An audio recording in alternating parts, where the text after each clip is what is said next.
एक अशी असामी आलेली आहे की ज्यांना प्रत्येक दर्द की दवा म्हणून त्यांच्याकडे पाहिलं जातं. अनेक लोक त्यांच्याकडे आपल्या समस्या घेऊन जात असतात. फायर फायटर अशा अंजली दमानी आपल्या सोबत आहेत. सतत फायटिंग करत असतात, लोकांच्या हक्कांसाठी लढत असतात. अंजली दमानिया, खूप खूप स्वागत आपलं जय महाराष्ट्रमध्ये आणि एन्काउंटरमध्ये. पण मला असं वाटतं की मी तर एन्काउंटर करतेच आहे, पण अंजली दमानिया देखील एन्काउंटर करत असतात.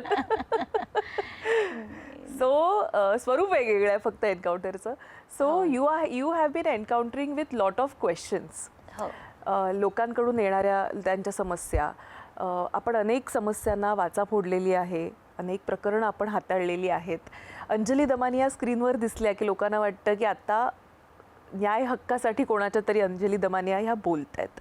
तर ही एक जी इमेज बनली गेलेली आहे, अंजली दमानिया मागे वळून पाहता सुखावता?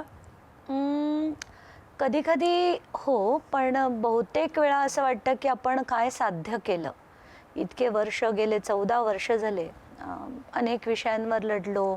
सिंचन घोटाळा बाहेर काढला, भुजबळांविरुद्ध लढले, खडसेंविरुद्ध लढले, टोपे, जयदत्त क्षीरसागर, सुरेश धससारखे तर कित्येक लोक सगळ्यांविरुद्ध लढलो. पण काय बदललं? काहीच नाही. असं वाटतं की आपण प्रयत्न तर खूप केले सिस्टम बदलण्याचे, भ्रष्टाचाराविरुद्ध लढण्याचे, पण त्यातनं साध्य काय झालं तर काहीच झालं नाही. आणि याची खंत मात्र नक्कीच मनात असते की याने काहीतरी बदल झाला असताना थोडा तरी बरं वाटलं असतं. पण कधी कधी सुख म्हणजे आता कालच जसं मी पुण्यात होते त्या प्रकरणात, तर तिथे एक अतिशय ओल्ड असं एक कपल आलं होतं.